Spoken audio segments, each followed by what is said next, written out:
20 years ago? Early 2080s?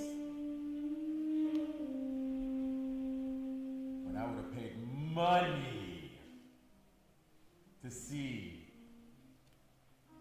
artists play like that.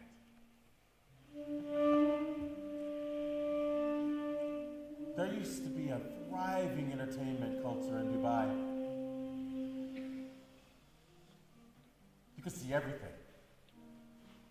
Everyone, anyone. Then, you know, the 80s. Grounding of the planes and rationing, electricity. Doesn't lend to the maintenance of leisure, arts, and culture. We didn't know just what we had. Anyway, actually, can you just pause just for a second? But don't put your instruments away. Hello everyone, my name is Booty. I am the venue manager. Has everyone received a credential? You're going to need these going forward. Passport forgeries are up, so they gave us this. There's a chip somewhere inside. I know you have a lot of questions. But don't worry, I will pass on whatever I hear onto you. Luan, go.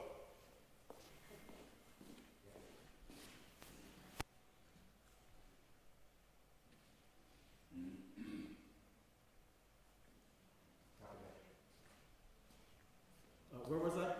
What was that? What was what? You said you passed on information. There's nothing new. Forget what's new. We weren't supposed to stop here. The next stop was supposed to be the ship. Why are we over here waiting? I'm sorry, I can't. What do you mean you can't? Excuse me. Okay. They blocked the road between here and your ship. Why? Raiders. What? Did you say raiders? Since when are there raiders in Dubai? They surprised the group ahead of you. They took hostages, looted. We were told the road was safe. It was safe. I have family. They're in another group. I don't know where they are. Just that they're ahead. Sit down. I need to stand. The people in this group have been waiting for this voyage for years, most likely. They're one of the final groups before they got off. They're not fools. They've heard about the raiders in California, Tunisia, Spain. What made you think that we couldn't have handled this news? I prefer to stop filming. No, I'm pressed. And I'm here to make sure that we have a record of this. Exactly this. Who are the raiders? You tell us that at least. Dubai has been a hub, jumping off points. So, the New Mars, where Russia is, and New Saturn in Norway, there's been this expectation among essential workers that, of course, they'd have to keep working to the end to keep things going. When the last ship departed, they had a place. What do you mean there's been the expectation? They were told they have a place. And now they don't? Some don't. They've taken to abducting those who they feel have jumped the line. So us. There's no service. They blocked it. There must be service somewhere. No, all we have is this. I'll find it. If you have a press pass, you're exactly who they're taking. So what? They could be anywhere. They could be at that door. Yes, at the door. Sorry. I could have explained it differently. I'm sorry.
Indonesia.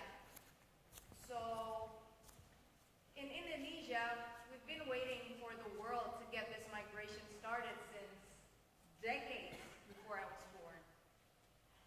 So I feel like I've been here, right here, my entire life, or somehow longer than my entire life. Waiting is in my DNA, a birthright.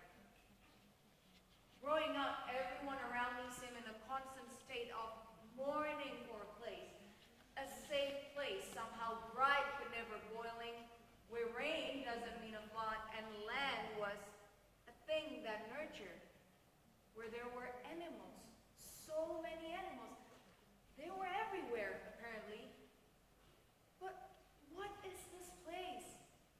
Because people clearly loved it enough to move through the world somehow heavy from its loss, depleted. So all these people around me, parents, grandparents, elders, they were mourning always, but also waiting to mourn.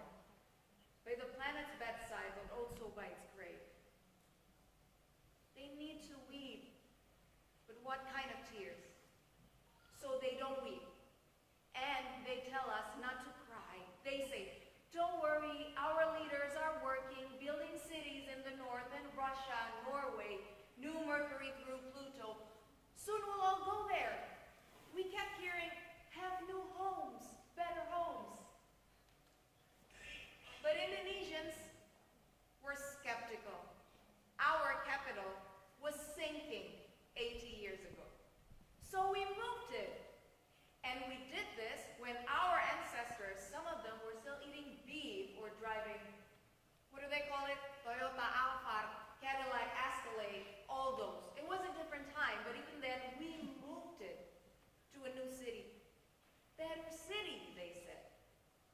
But this new city still had rain, and more rain, and heat. Rain and heat, heat and rain, and here we are. Should we mourn for this new city we've only had for 50 years? If so, how do we mourn? What kind of tears? For the only home some of us have ever known. Before I left, I transferred all of my favorite poems into this. There's one I always read when there are raiders on the road, metaphorically most time, but literally too, I guess, when I'm waiting to move, to weep, to mourn. It was written by my grandmother in 2045 when she left her home, Jakarta, for IKN Nusantara. She wrote in Indonesian, so I'll translate. It might not be, but I'll try.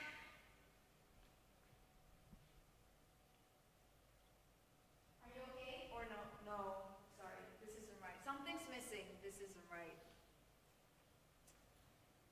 A poem sometimes doesn't work in just a vacuum. It needs a place, like a soil. It needs some blood to grow. Close your eyes, everyone. Everyone, please, close your eyes. Yes, please, everyone, close your eyes. Are they closed? Please, close your eyes. Close your eyes, everyone. Now take a deep breath from deep down in your belly.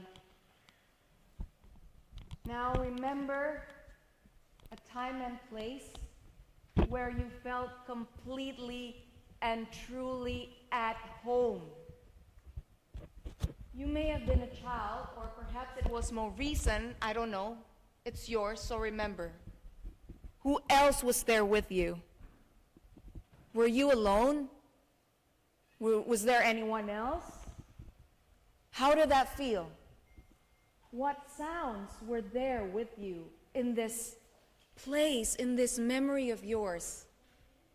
Can you hear nature, rain, or wind, or voices, or traffic? Whatever it was, listen and remember. Now, what could you feel? Were you sitting on a chair, Or on the floor? Were you in bed? Were you holding something? Or was someone holding you? Whatever it was, feel it. Now, wherever you've gone to, whatever you hear there, see there, feel, let it wash through you. Float in the memory. Feel it surround you like water. And now, while you float, hear these words from my grandmother. When the world grows beyond what the mind can see or imagine, when loss scrapes out our hearts or grief binds us to our beds, when one life leaves us to make room for what comes next,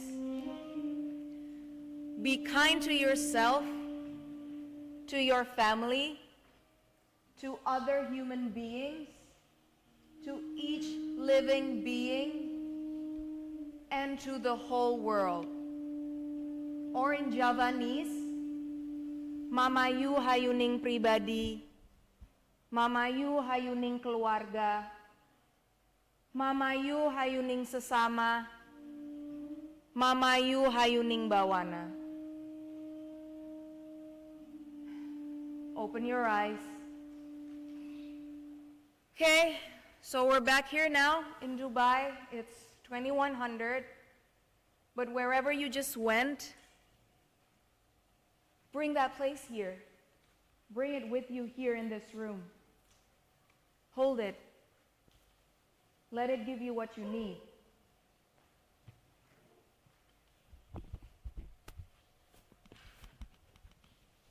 I guess I really took things over. I want to say something.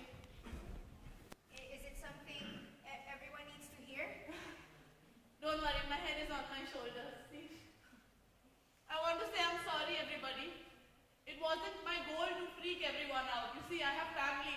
They're in another group. I don't know where they are, just that they're ahead. I know odds are that they are safe, but all this, the raiders, it's frightening. I'll take deep breaths. Thank you. If there's a room that understands you, it's this one. Also, then, since we're sharing things, Another poem? no. I am a playwright. Oh, well, at least, there haven't been plays in Mumbai since before me. Not ones that my family could afford. But I've been writing for my friends and my siblings my whole life. And then, on the boat here from India, I started thinking, maybe in New Mars there'll be a theatre. And I started writing a new play. Are you asking us to read it? Could you? My stage was open. Come. Get up on stage.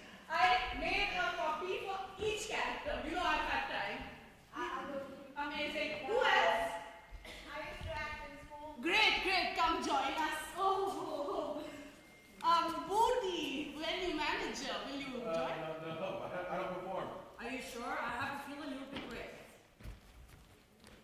Well, Come, you're hired. I'll do my best. I will read the stage direction and you can play some lovely music. Come, let's go. Time, near future. Place, New Mars. A stands on stage holding a flashlight. B enters pulling a sled pile high with scrap metal. Enter C and D wearing police uniforms. Action. Stop! Oh God, no! Be cool. Good evening, officer. You are pulling a sled pile comically high with strap metal clearly been stolen from construction site. No, please, you don't understand.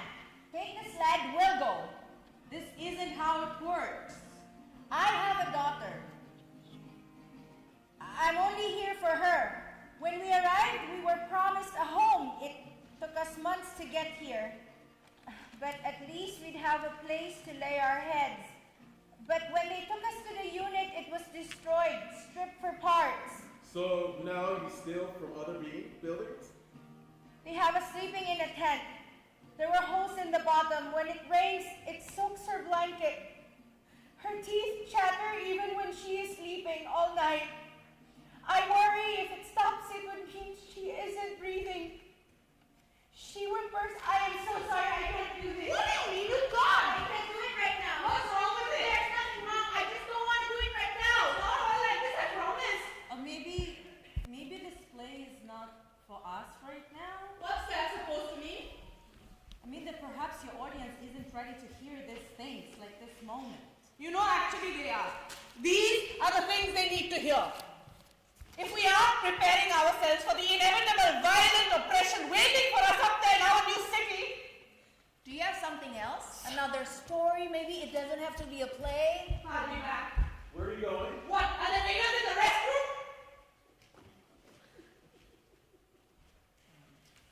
I'm so sorry, everyone. I didn't mean to cause a scene. We understand. Go for green. Lugo? Still nothing?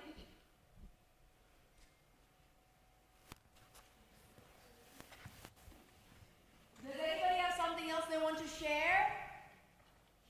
Anybody? Christina? Yes?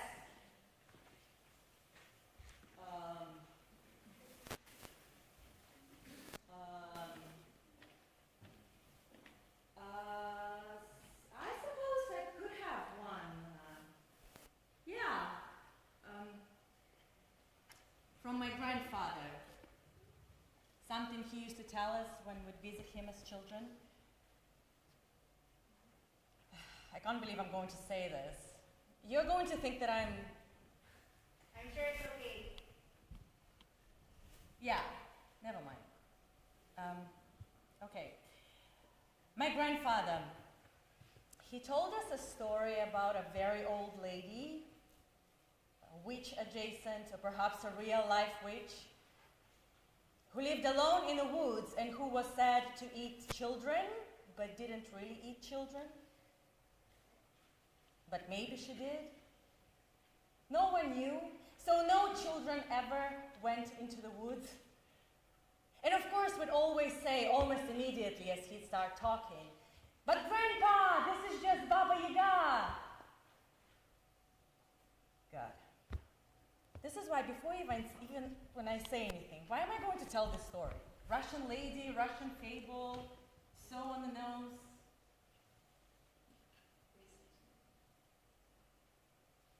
Yeah, okay, I'll keep going. So my grandfather, he told us it wasn't Baba Yaga.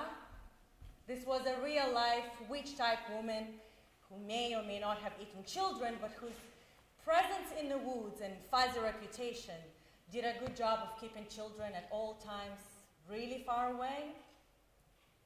And when he grew older, my grandfather, he became a scientist. And as a man of science, he knew there was no child-eating witch roaming the woods searching for boys and girls. But then he found himself in need of a permit to produce a newly designed next-generation solar panel. And much to his confusion and surprise and dismay, when he requested a permit, a stuffy government official told him, okay, this is what he told us. He told him to go into the woods and find Baba Yaga and ask her to sign off on his design. So he went into the woods, just in case, without expecting to find anything but trees, birds, and sticks. But then he did. He found her, Baba Yaga. Except remember, not Baba Yaga.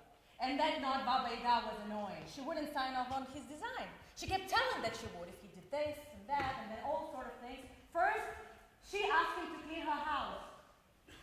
Then do her meals, then do her laundry. Before he knew it, it was foot rubs.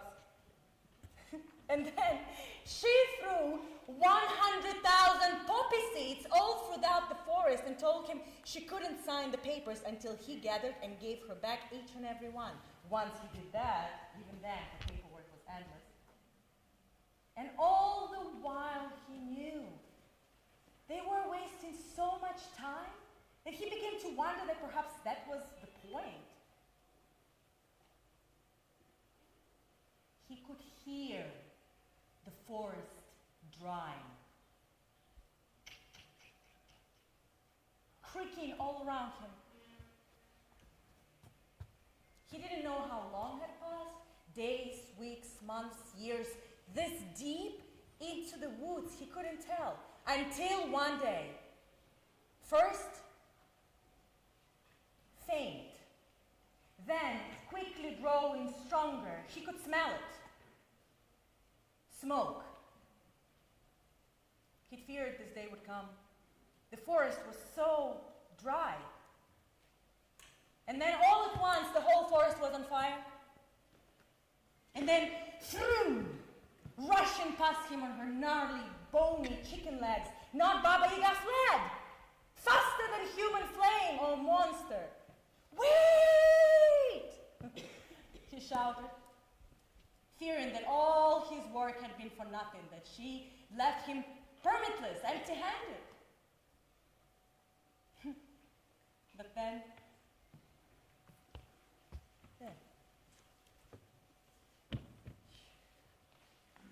floating in her way, dodging embers, swirling, he saw it. The permit. Signed and stamped. Project approved.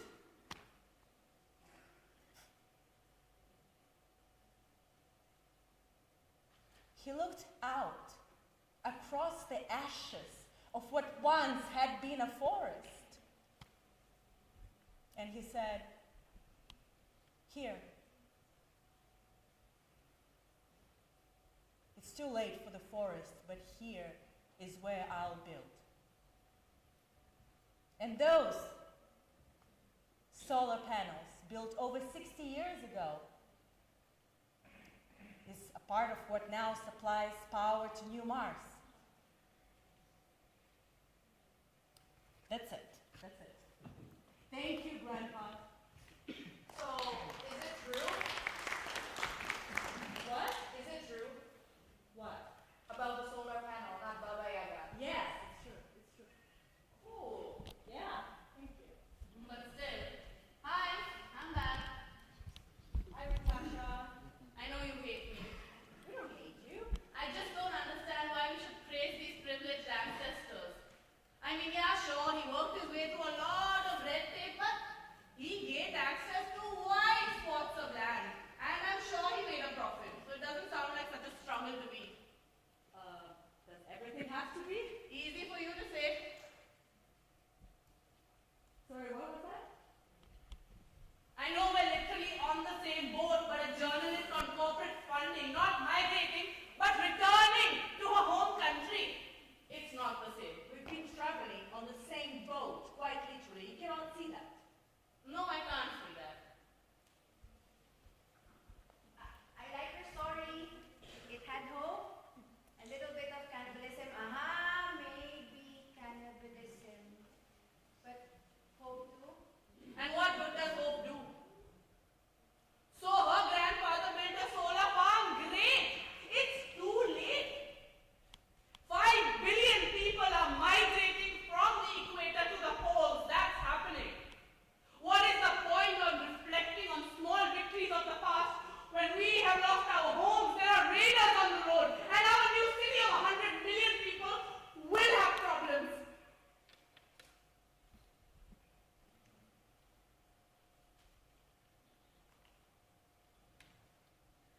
I guess the question is, what is the purpose of art? Is it pointless if it doesn't change the world in one fell swoop? Is art something that can change the world at all? I've been weighing this often. Every time I read that poem or pass a statue, see graffiti, because somehow still, it's true, we still have so much left to lose. Our problems are devastating, tragic, and abundant. And yes, art is a tool. Hamlet set a mirror up to nature, so there's that. Art can show us who we are, warts, generations spanning systemic corruption and all. Art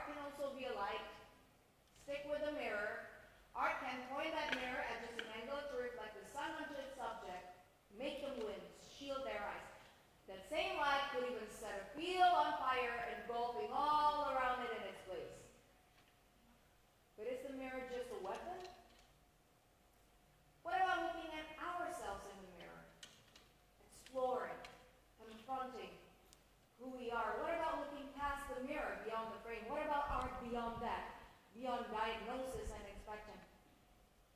What about rituals? Here we are picking up cultures by the roots, planting them in cities in the snow. Will we frown on dances and carvings and poems if they worship the earth but fail to save it? Don't get me wrong, I art poems too, and I intend they burn so bright they blind all those who have failed us. Leave them begging on the roadside for the same scraps they've always told us were enough.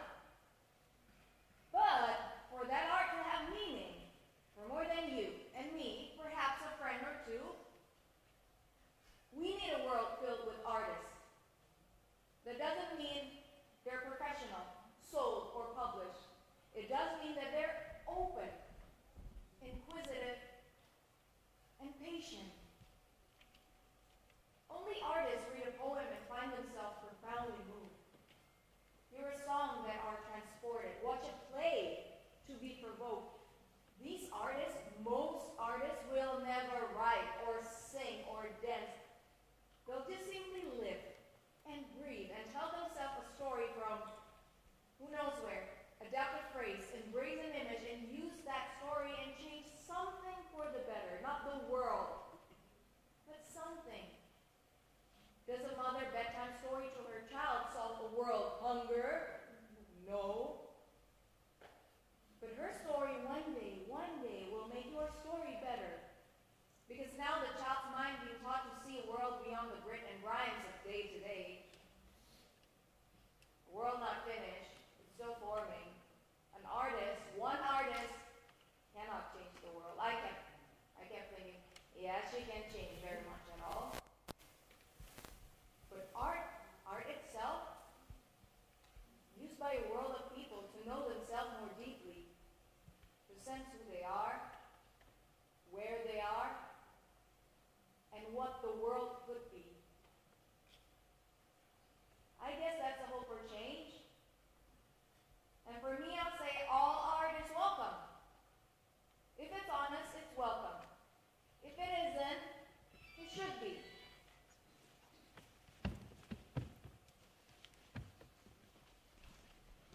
Friend, I know I'm the one who stopped it, and I feel real bad that we didn't get to read your play. I understand. The point wasn't to re-traumatize. What's your point then? What do you mean? That's not what I mean. What I mean to say is, I would like to understand what you're trying to say in your story, and if you'd like to explain it, I would listen. Well, I guess this is my shot then. What was my point? In a way, I think that is the point. What's the point is the point. I mean, that's what we're all left asking, is it not? We know not since last century, but since the century before that, well, not this exactly, but something like this. Since before we were even thought of, our ancestors knew that this would be the world they'd leave us if they did nothing. And they did nothing. How is that supposed to make us feel? I hear stories of millions of species, animals that sound like they belong to another planet, coral reefs bursting with dazzling, vivid light, air that was crisp, harmless, even pleasant to breathe. They took all of that with them down into their graves. We're not blameless, are we? We're ancestors too, and what are we doing? I remember reading about the capitalists in the second Gilded Age, their plans to terraform Mars. Just give up, pick up, leave it all behind. I remember thinking, how did people so stupid end up with so much money? Ruin a paradise, flee to a rock in space, so selfish. And yet, what are we doing? Siberia is not Mars, Scandinavia is not Saturn, but really, is it all that different? It's in the names we've chosen. I read the news, not from just new Mars, but all of them, all these new cities, new Mercury. feel that most of what we're bringing with us are all the things that destroyed all that we've left behind. Let's not forget, we are leaving things behind. We are leaving people behind. And what for? What are we creating? More cities, higher north, sure. Better equipped? Maybe. But how long will they last? How long will they last if we don't look at what we are doing, rub our noses in it, consume what we've excreted, digest it, expel it, and suffer? I want art to make us suffer, so that maybe, just maybe, one day we'll decide not to suffer again. Yes. You are. It's funny. I never thought of myself as glass half full.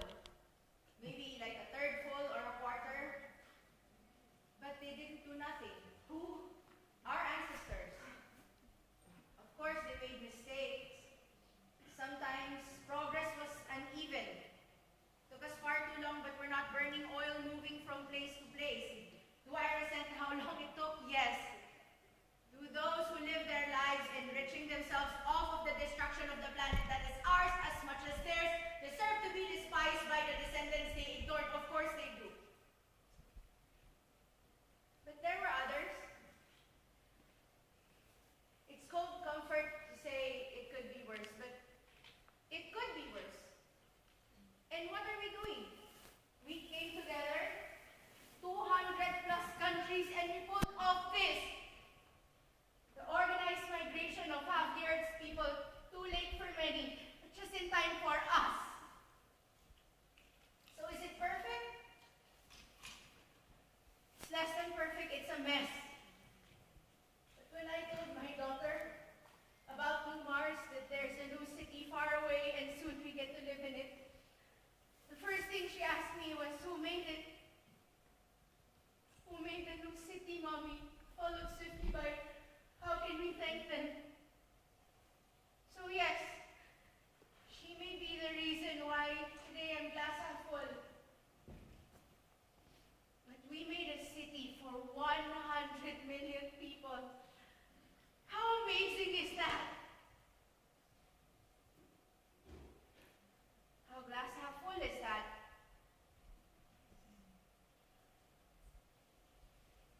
I'm sorry, I just can't see it that way. All I see are 100 million people who should be someplace else. And you're right, they should be. And yet here we are.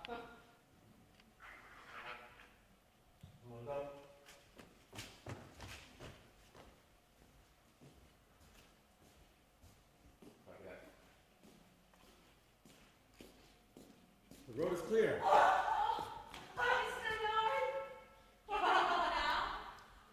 Soon, they're gonna send an escort. I can't believe it. Oh, but still. No, never mind. What's wrong? I mean, is this it?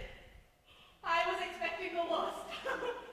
And now it just feels like we're missing something, skipping something. I don't know. I'm sorry, I didn't mean to bring the mood down. I guess I'm just very good at that. I know what you mean. So what are we missing? I don't know. I do. You wish we could all shout at each other for another half an hour because I can do that.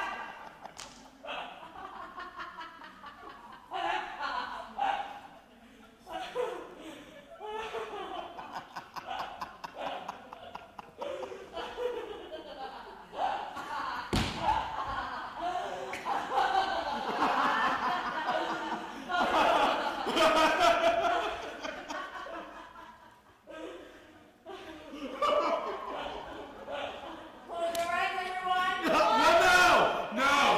No! Close your eyes. No! Close your eyes. Close your eyes. Okay, close your eyes. Okay? Are they closed? Yes, yes, Okay, we're we're with you. Are they closed? Yes. Okay. Close your eyes, please. Now take a deep breath from your belly Now remember the last place you were before you came into this space. You may have been busy, trapped in your own head. It's a busy time, a lot of things happening. But what else was there? What people, sounds, sensation? Let them wash over you, through you, like a distant memory returning. What were you feeling then? Feel that again. Whatever it is, it's not right or wrong, it just is. It is a valid thing to feel. Now let that feeling, that moment, that piece of you run through you like a blade so fine it cuts and you don't bleed. And now, holding these things, another one of my favorites. Like starlight mid-journey, dark cloak of heaven trailing. Like tides turned back by a force they cannot fathom as moonlight dances and waves tumble into sand. Like geese alert, feathers standing in the cooling autumn air, webbed toes dancing, minds already taking flight. Like a generation of leaves, red-faced, militant, standing at attention, waiting only for the wind to signal their release, to send them home from active service, back to earth. Like the dog who smells his master but does not yet see or hear him. The sun behind a drifting cloud. The earth's floor, churning. Moments between a lightning bolt and thunder when heads turn and lips part, counting. Like 1, 2, and if you listen, here we are, a world already waiting, people already living after you. Open your eyes. Welcome back.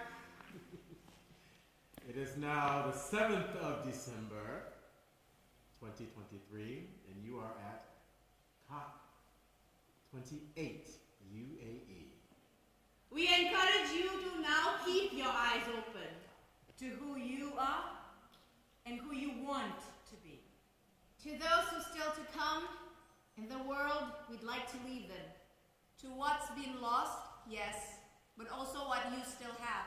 to that within you. And those around you. To the possible.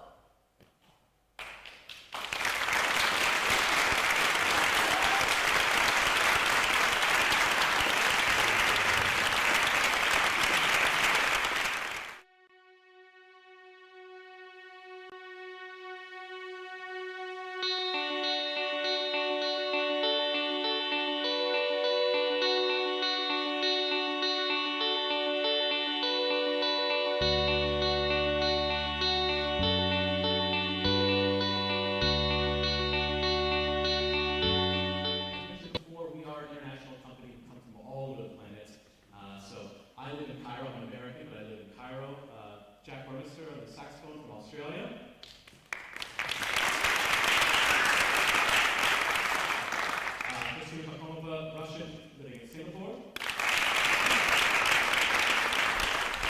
Yamani from Jakarta, Indonesia. Jimmy De La Cruz from Quezon City, Philippines. Julie Miller, American, living in Australia.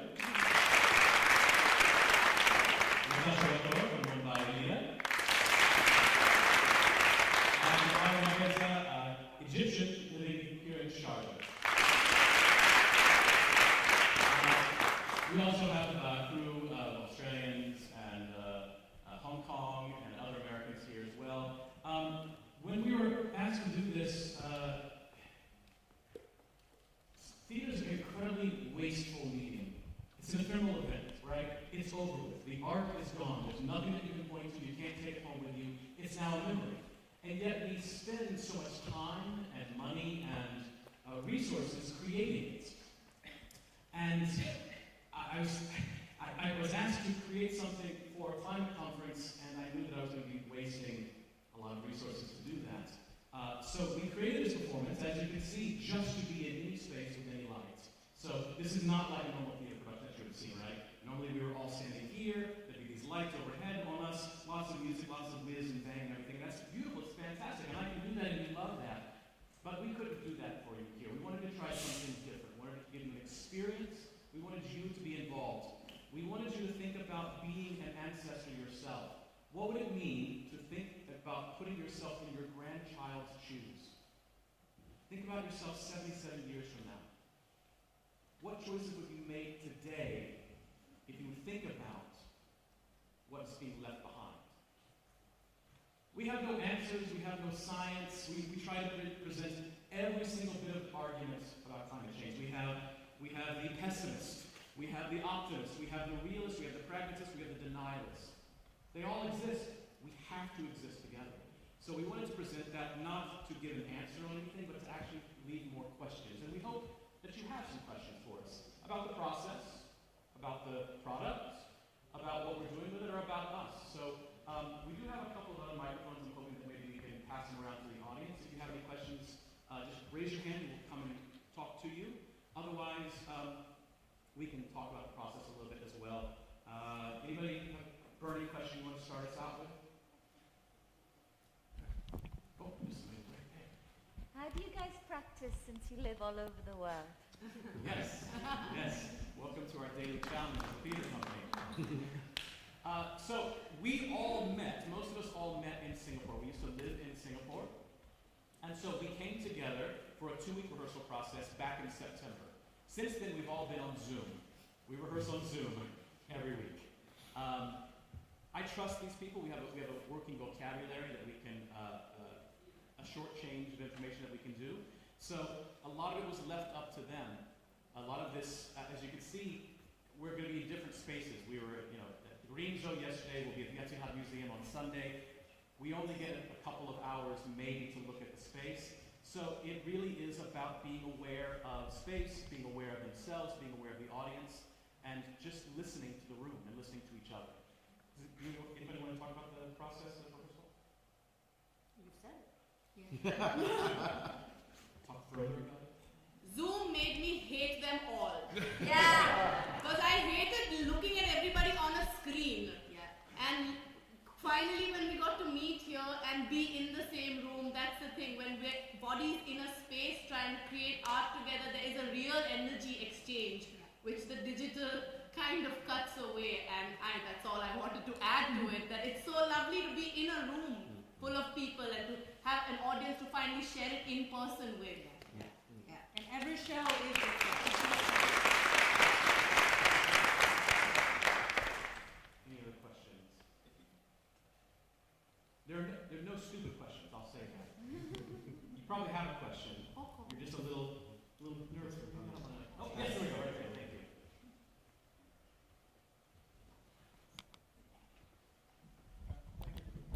Oh yeah, thank you for that. That's fantastic.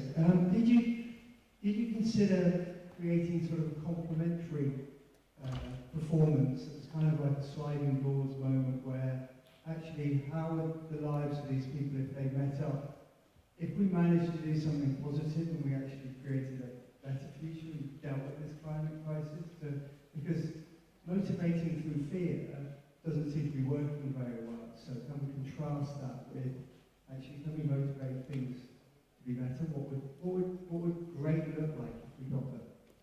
Yes, I absolutely agree. We're not alarmists. We don't want to be alarmists. I think we all kind of know it's happening.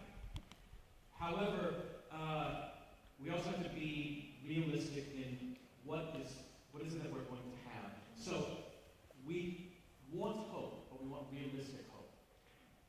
In this is a likely scenario. But in this, we're still creating. What would it mean if we all did have to migrate from the equator to the poles? What would you bring from your homeland? What part of your culture would still exist in this new place? We would still have the urge to create. As human beings, this is what separates us as a species. It's why we have survived, because we tell story. Where is the water hole? Which berries can I eat? Story is what has kept us alive as a species, and if we let that go for something else, it's not going to work. But if we use story to get us to the next place, then that's where hope is. So, yes, there's pessimism in the show, but there's also hope. There's the little girl who's already there, who's going, Mommy, who built this city? How do we thank them? It's not about saying, we're going to do it. 1.5, we'll get there. No, we're going past it. Let's be realistic. So, as we have said in COP28, it's about adaptation now. How do we adapt? And how do we move forward and say, never again? How do we move forward and say, we did this to ourselves? How do we make sure we move to this new city and we don't bring it with us? It is what it is. It is where we are. We're speaking to where we are and we're talking about the possible. We were inspired by these poems as well. So part of all of this for us has also been us asking the questions of ourselves. What are we doing? What can we do? How can we remain hopeful in this? Because we're all a little climate anxious. But we still believe in the power of art and the power of people. Yes, there are horrible people, but as Jimmy said, there are others out there too. They exist side by side, and we have to live on the planet with both of them. Sorry, any other questions? Yes, sir. When consumption of stuff is so much of the cause of many of the problems. There's a microphone right there. So everyone can hear your question. Thanks. So when the consumption of stuff is the cause of so many of the problems that we face in the world today, what is or what could be the role of the arts in enabling us to be able to consume stuff, but in a way that doesn't degrade natural resources? It seems to me that there's something innate about humans we like to consume, but I would like to perhaps live in a world where we consume more experiences and arts rather than stuff and resources. And I wondered, what is your role or your thoughts on that? Hello. I'm Willie Miller. I'm the other co-artistic director of the Theater and Others. That's an awesome question. And I think the thing that's really important is that our first technology is storytelling. And I think we can consume as many stories as possible. And as we continue to consume each other's stories, we begin to interconnect and relate to one another. And so that becomes empathy and we get to interact with each other. My research comes out of Bali.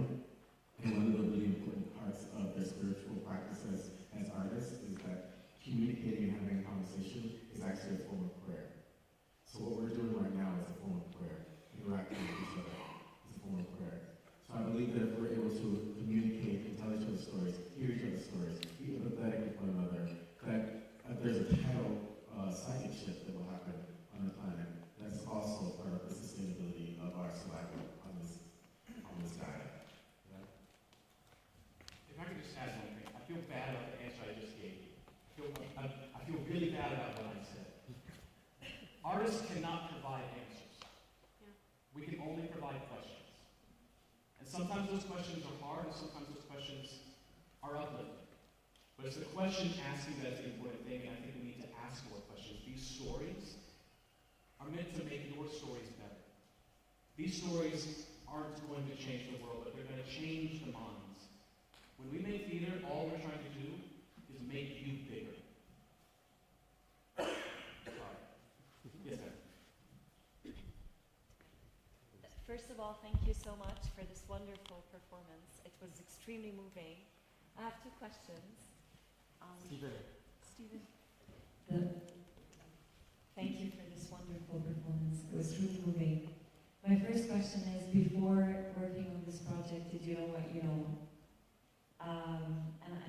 And the second question is, will you have future shows that will tackle this issue, or will this show live beyond the COP? Thank you. Can we pass it on to the playwright? This is Stephen Gaultney, he's the playwright.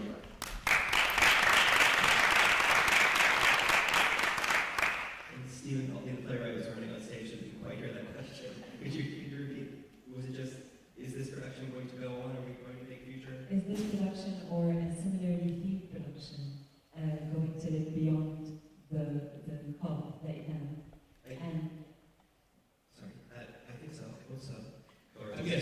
we do have more performances here at COP. We are performing in the UK Pavilion, the Blue Zone, tomorrow. We also, a version of this is in the Green Zone stage at 7 p.m. And then we are also at the Museum on Sunday. But a version of this show, a longer version of the show, is in the works, and possibly a film version of the show as well. And I would say, I think that what's so exciting about making theater sustainable, and Adam first came to me about making sustainable theater, is, a lot of times the reason productions stop is because it costs so much money. Because you have to make it for a specific theater, and it's a Herculean task to make it for another theater, so we stop. But what's amazing about writing for this kind of production is we could get on a plane right now, go somewhere else. It could be, 2,000 seats, it could be 10 seats, and we could do it. So that's really, and it would be different every single time. When we were at the Extreme Hangout at Green Zone yesterday, completely different performance. And I really think that is something the actors are able to use. I think it's something that heightens the interaction of us with you, because we're not just performing something by rote that we have performed, 1,000 times. We are performing this for the first time, as you see it for the first time. And hopefully that just really elevates the connection that you can feel with us, which, as we were saying already, is the point of storytelling. Building empathy, building connection. So short answer is I hope so, and yes. We could get on a plane, but we need the right funding for that also. We can't just, that's the thing about being artists also, right? We need the support and the patronage of the people who have the money. I'm really cognizant of the time, and I want to appreciate the rest of the program, which is phenomenal. This could be very different from what we've done tonight, this morning. So I want to hand this over, but one last thing I'd like to ask, actually. We want you to be thinking about yourself as an ancestor and a descendant. We've made postcards that if you want to self-address and write a message to yourself, we will send it to you a year from now on the lead up to COP29. We'll take care of postage, we'll take care of all of that. So we'll have these, we'll put them outside, grab them, write them, put them down again. It's greetings from New York, from New Mars 2100, and a little bit about our company. So thank you very much. We appreciate your being here and being patient and giving us a chance on this and really kind of listening in on this. Thank you very much. Thank you.